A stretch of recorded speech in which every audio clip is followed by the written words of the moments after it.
if you could take a moment and go to thegrowingbanddirector.com to give at least $5 or $3 a month, and it helps the content continue to be created for you to help our profession grow. Let's go back to our scheduled episode.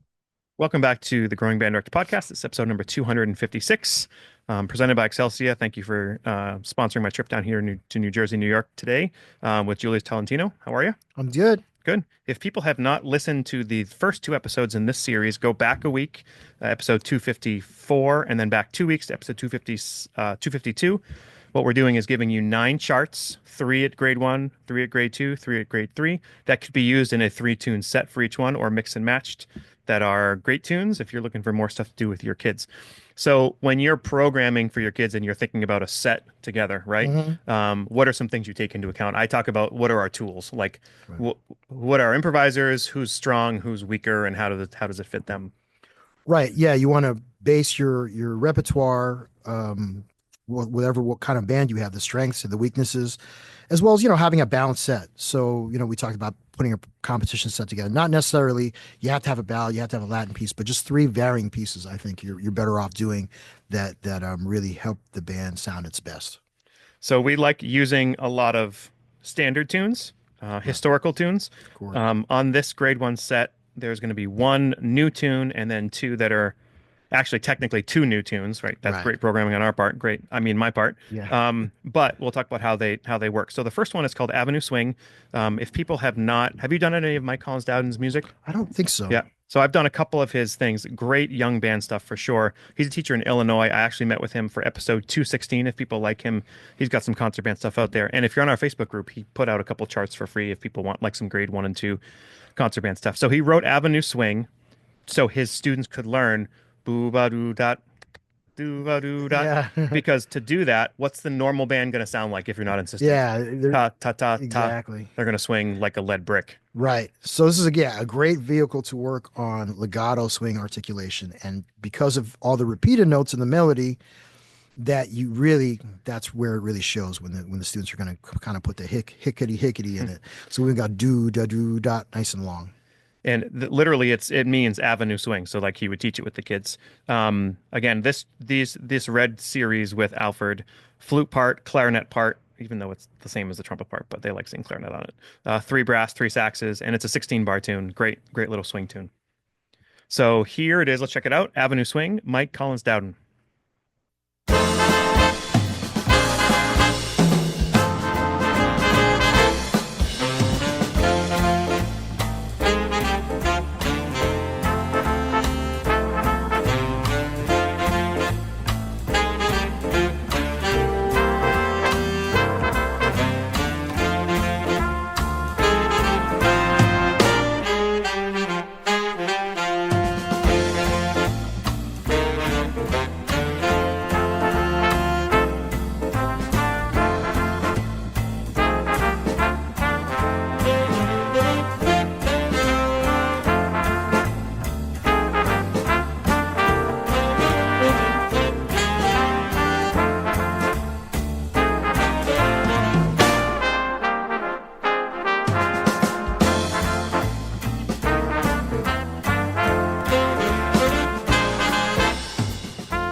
The next chart we're going to do is by Zachary Smith called Lil Hefty. Again, if you want to hear any of Zachary Smith's other stuff, I did a full episode with him, episode 212. This is sort of his take on Lil Darlin. So Lil Hefty comes from Hefty as Neil Hefty, the writer of the tune. So you're talking about using this tune or a tune like this to teach jazz brushes. Yeah, I think this could be a great introduction to the lost art of jazz brushes. I'm not a drummer, but I've learned, I can swing on the drums and just kind of show beginner students what to do. And even that goes the same with brushes. Like I know a little bit enough to kind of show them the basics of it, but I would definitely point them to, certain recordings, Joe Jones trio, which is like all great drummers that have dealt with their jazz brushes have checked out that trio and listened to Joe Jones, Papa Joe Jones play the I'm sorry, not Papa, Joe Jones, listen to his that record. And then there's a great resource of Ed Thigpen. He made a real amazing educational video on jazz brushes back in the day. That is available. You can search that up. Ed Thigpen, just look up jazz brushes, Ed Thigpen. And then Jeff Hamilton talks about a lot of those concepts in his Jazz at Lincoln Center video. Same thing, just dealing with the brushes. Jeff is a master brush player.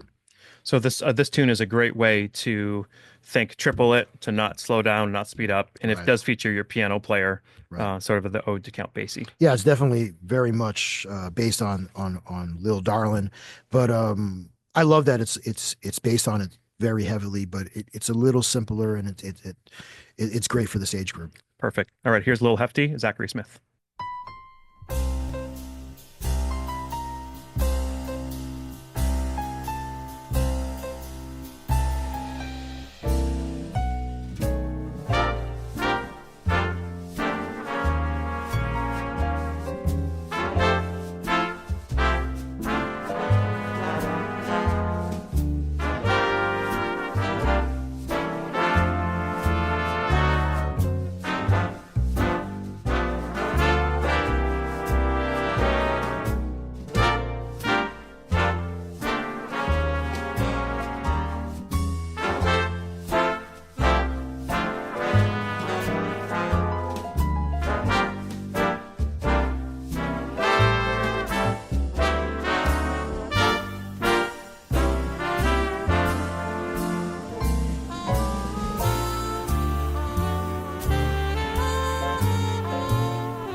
Last tune we're going to put on this grade one set. Again, grade levels don't really matter. They just kind of get you in the ballpark. Mamacita, which is a great Joe Henderson F blues tune. Again, arranged by Terry White. Three saxes, three brass, flute and clarinet, Latin swing, Mhm. and melodies in the trumpet and tenor saxophone. You know, if the melody isn't in the trumpet, you probably shouldn't do the chart. I mean, trumpet is really where it's at, right? Awkward silence. This it's nice to have it like kind of like the front line, it's like Joe Henderson and Kenny Dorham, I think, on that record. And this is a very straightforward, this is a solid grade one, and it's almost just like the record, and we would definitely go back and listen to the original. Um, it's simple, but it's a great vehicle to kind of go back between two different grooves from going to Latin to swing. And whenever you're doing that, going from Latin to swing, you got to worry about the swing, kind of dragging. So just kind of keeping that tempo really locked in, and a great vehicle for the key of F. One thing I like about it in this set too is if you go back, Avenue Swing and Little Hefty are based on other tunes, but they're basically new tunes, right? Right. So this gets you like a third tune with some straight eighth note sound, Right. but also this is your like historical, Right. let's be like I Joe mean, Henderson tune. exactly. Talking about Joe Henderson and his beginning at Blue Note, and just we always talk about Sonny Rollins and John Coltrane. Joe Henderson is a master stylist that had a second career. Like he in the '80s he came out with a record featuring Billy Strayhorn's music, and then his career just kind of jump-started called Lush again. Life, right? Lush Life, So yeah, good. yeah. And I got to see him at that time in the '80s, like in a big band setting, and I remember seeing him on the Tonight Show, and but that was my first introduction to Joe Henderson. I went back and learned all those Blue Note records, like Page One was his first one, and you can hear the influence of Sonny Rollins and Train, but he had his own take, and his technique is unbelievable. And recently, they just put out a newly discovered recording with Jack DeJohnette and Mm, McCoy Tyner and Joe Henderson. It's live. It's unbelievable. cool. All right, here's the third one of our grade one set, Mamacita, arranged by Terry White.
Excelsior Music Publishing is proud to sponsor the Growing Band Director podcast. Excelsior Music Publishing provides new music for concert band, jazz ensemble, solo and ensemble, and books for all levels and occasions, including a specially curated and robust selection of music for your contest and festival performances.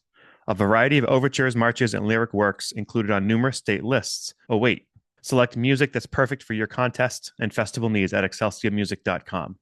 That's EXCELCIA music.com. Do you spend valuable time all year correcting students' hand position instead of focusing on the music? Thumb Gummy solves this. These simple, cost-effective teaching aids fit on trumpets and trombones to guide the right hand into proper position, reducing tension, improving form, and giving tactile feedback so students can focus on playing, not adjusting. It's easy to use, comfortable, and designed by teachers and players, not just for your beginners, but for older students as well. Join thousands of students and bands already seeing the difference. And keep an eye out for our new clarinet thumb rest coming soon. Visit thumbgummy.com to learn more. That's thumbgummy.com. You need to know about Tuner Caddy. It was invented by Mark Casperson, a band director of 38 years who got tired of dealing with dropped tuners and distracted kids. So he created a solution that actually works in a busy rehearsal room. And get this, it took him 57 prototypes to get it just right. That tells you how committed he is to getting it right for directors and students alike. Since then, Tuner Caddy has been showing up in some of the most elite music programs in the country. We're talking about Mouse Middle School in Frisco, Texas, Cooper Junior High in Virginia,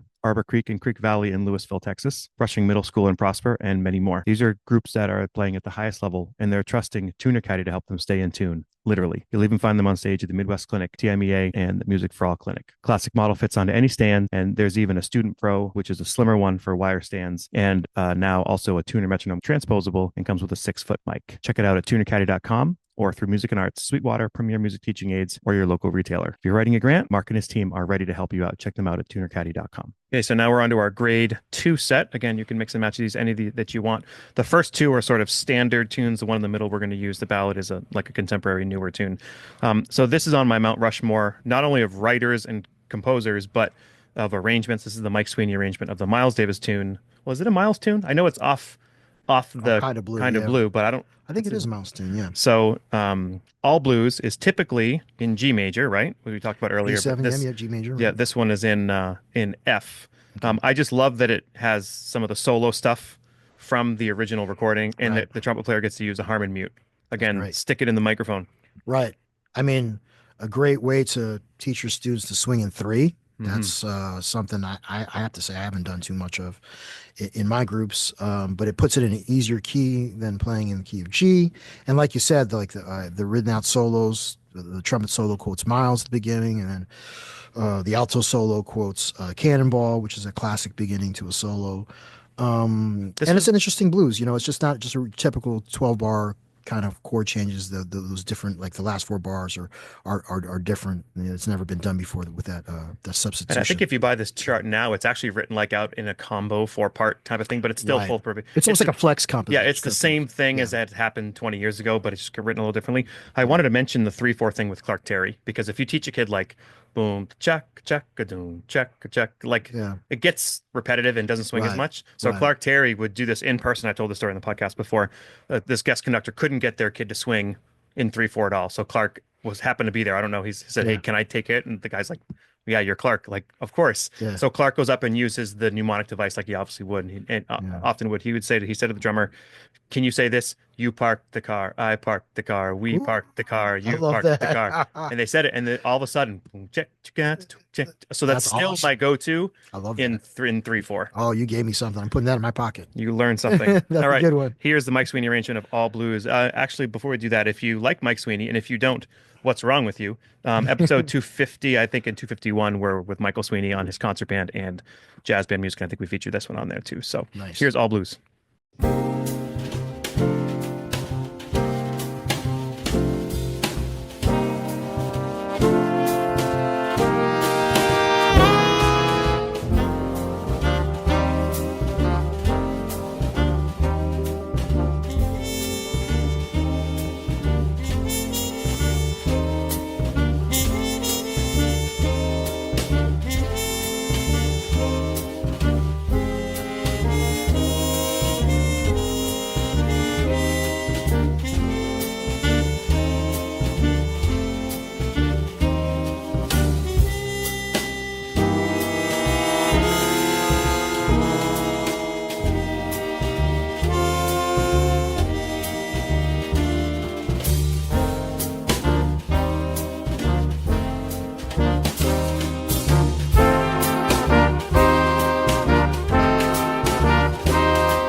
So the next tune is a ballad. Again, we have it as a grade 2 plus. There's a chance it's into the 3 and we're just misprogrammed here, but that's totally my fault. This is a piano feature.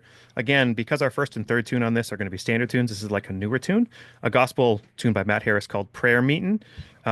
Contemporary gospel sound, lots of like sus2 chords and Mm. things like that. I've actually, since we've done this one before, I had some vibes players and there's no vibes part. So I like wrote out these cool vibes, like kind of doubles the piano part rather than just playing a horn part, which Mhm. works really well. If anybody wants it, just send me an email. I'm happy to send it to you. And it just has an open like F major gospel sound. I think it's Mhm. just 8 bars that repeat, and then it goes to a kind of a strong shout chorus. But then again, this is sort of like putting your piano player out Right. front. Yeah, definitely. We have a strong. You want to go with your heavy hitters. So if you know you have a great piano player, introducing to this style would be awesome. And then talking about gospel music a little bit and kind of giving them other examples of it, so they can kind of hear the church history and hearing what a gospel sound is. Because we're not really dealing with that all the time in bands. So kind of giving them the original feeling of what it feels like to have that kind of gospel sound. All right, here's Prayer Meeting, Matt Harris.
For anybody who knows my co-teacher Joey Hendricks, this one is for Joey. Big Swing Face, arranged by Rich Ziegler, originally from the Count Basie Band. I'm Buddy Rich, right? the Buddy Yeah, Rich yes, Band. right. Yeah, I have that written right here, but I said That's the wrong okay. one. Blues, melodies in the brass, solo for sax and trumpet. Yeah, you said you've done this one before. I hadn't done one, but I was working with a band, and their second band did it, and he said we do this every year, and I wasn't really as familiar with Buddy Rich's band, so I listened to it. It's a great chart, super swinging, great shout chorus, your typical big band hits, great vehicle. I think it's an F, right? Yep. So F blues. Yeah, it's a real swinger, and it really is kind of like in your face all the way through. It's real swinging. This one would be like a good one to do after Avenue Swing because there's like a lot of doo doo doo doo doo Right, doo doo doo. exactly. A lot of repetition Yeah, notes. beautiful. All right, here it is. Big Swing Face, arranged by Rich Ziegler.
My good friend Trent Austin started Austin Custom Brass so many years ago.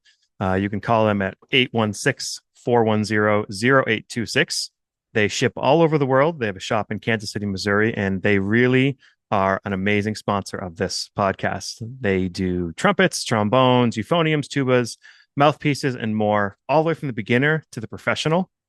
Austin Custom Brass has worked with thousands of brass players from around the world. And you can check them out on www.austincustombrass.biz. Whether you're a student, a band director, a parent, or a player, Austin Custom Brass is your place to go for all your brass playing needs. Austin Custom Brass works with band programs from all over the country.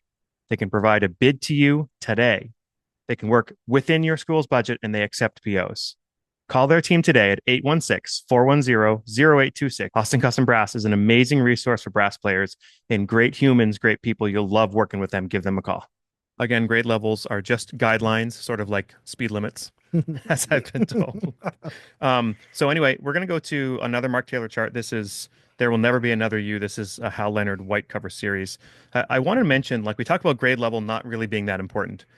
Imagine if your band was playing at Midwest, which is like, along with essentially Ellington, like one of these Mount Rushmore type of groups that can play almost anything you're going to put in front of them, or at least they've worked on that stuff.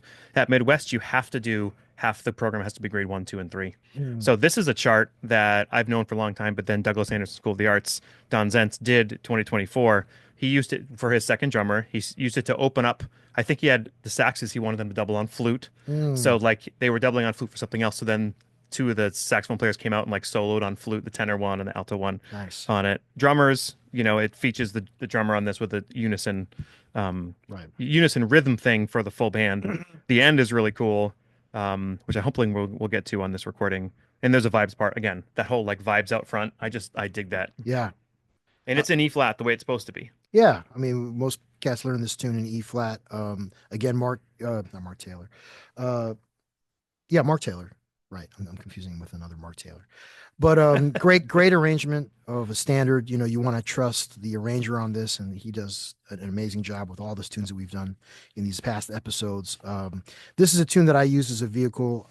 The way I teach improvisation, I start with the blues, then I go to tunes with long 2/5s like Lady Bird, and then pretty soon when I introduce the sound of going from a major chord to the relative minor, which happens in the third and fourth bar of this tune, minor 2/5 going to C minor, I use There Will Never Be Another You. And whenever we learn a standard, I always have my students learn the lyrics. So this is another opportunity for students to learn a tune by learning the lyrics and being able to sing the lyrics. So what this is going to show them, we're always talking about, playing lyrical, playing long eighth notes, connecting phrases.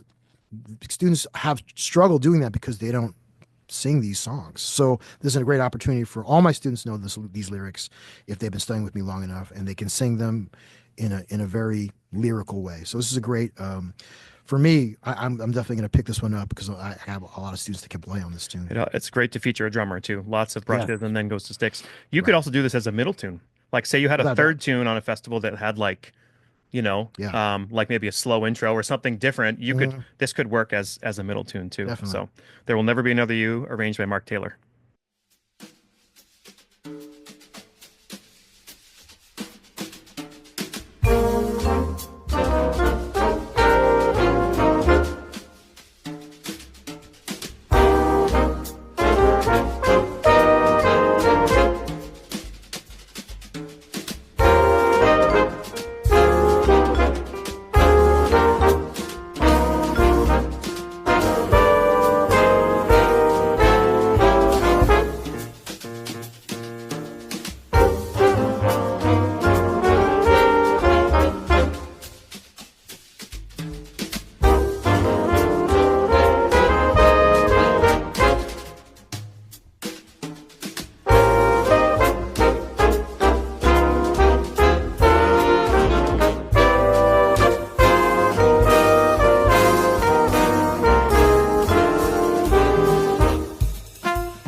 The middle tune we're going to do is Song for My Father by Horace Silver. This is the Paul Murtha arrangement.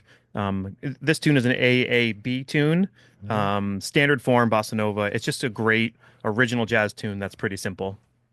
Yeah, I use this as a vehicle right away. Like after we like that improv class that you saw today, that we start with the blues, and then we talk about like different minor pentatonic scales, and this is a great tune to do that. I remember this is one of being the first jazz standards that I ever learned how to improvise on. So it's a great vehicle to learn about playing on that F minor scale, and introducing the great Horace Silver, and this is like a one of his biggest hits that they had to play all the time. So when you have a kid in general, the whole concept of like, here's one scale to kind of, it's the tonal center of the whole tune. Right. And then, so that's like step one. Hmm. So you're not getting them bogged down with all the chord changes. And then when Right. they're ready, you go, okay, well, it actually does change chords. And here's how you go Exactly. through Yeah. that. This is a perfect tune where you can pretty much straight play F minor pentatonic. It won't sound as good in some spots, like the beginning of the bridge goes to E flat, I think, but not till later. It's like, okay, this chord right here, we can play either E flat or we can think concert B flat minor. And then, whenever that break happens, I kind of said that's where the cool spot to you really use the blues scale and use Yeah. that flat five, and it's make your solo sound a little more mature. Yeah, it's a fun tune to experiment with those different sounds. Again, we want kids playing free from the beginning. Yep. So give them less. Don't just put all the Material. reins on them because they won't be Exactly. creative. Exactly. All right, here's the Paul Murtha arrangement of the Horace Silver tune, Song for My Father.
If people have enjoyed these, hopefully you have, and if you haven't, you're probably not listening anymore.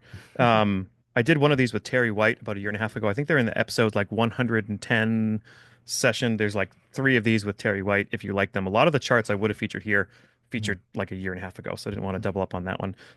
So hopefully you've enjoyed it. Here's the end of our grade three set. This is a Cannonball Adderley tune arranged by Mark Taylor called Sack of Woe, Shuffle Funk. Tunes in F. What's different about this arrangement? It stays in the shuffle funk instead of being like the different styles. Like the original tune goes to swing on the little bridge middle Hmm. part of it. So there is a great chart on this. I didn't put it in here. Grade 2.5 by Mike Kamuff. Sorry, Kamuff. Yeah. Also Sakawo, which is a great arrangement too. But Yeah, I think I've done the Michael Kamoff version, which is a little bit more like the original. Mark Taylor has like a kind of more of like a deeper like kind of funk groove mhm. on it, but the original is like that kind of that classic eighth note, straight eighth note kind of groove on it, and this goes back and forth with swing. I've had students learn this by ear, and then my saxophone player usually learn that beginning, at least the first two choruses of Cannonball Solo, because it's just great melodic solo to kind of steal. But it's a great, great chart that is kind of like it has a driving thing happening, and it kind of open up to a regular 12-bar blues. And what I like about the Cannonball and that Adderley stuff too is like that whole soul jazz, Yep. right? So Yeah. That's that's that a groove that concept. kind of comes around with this. Yeah. I don't know, boogie woogie, kind of like boogaloo, kind of the jazz boogaloo kind of thing. That time where everybody's writing tunes like this. Yeah, and it's like it's different because bebop had already happened, right? Right. So it's like this is much simpler stuff, but Right. also historical tunes. People, yeah, called it maybe like the post bop thing, or kind of getting back to the blues and the music, with Lee Morgan, Jack McLean, those kind of Art Blakey and Freddie Hubbard, those kind of going back, but with all the harmonies of bebop, but just kind of getting back to the blues roots. All right, here it is. Thanks for listening, everybody. Sack of Woe, Cannonball Adderley, arranged by Mark Taylor.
We sincerely appreciate you taking your valuable time and listening to the Growing Band Director podcast. Your students are very lucky to have a band director like you. If you have any suggestions for episode topics or think you have an area of expertise to share on a show with us, please reach out. If you enjoyed this episode, don't forget to subscribe. And if you want to help spread the word, please give us a 5-star review and tell your band director friends to subscribe as well. We're available on Apple Podcasts, Spotify, our YouTube channel, and wherever you listen to podcasts. Thanks for listening to The Growing Band Director. See you next week.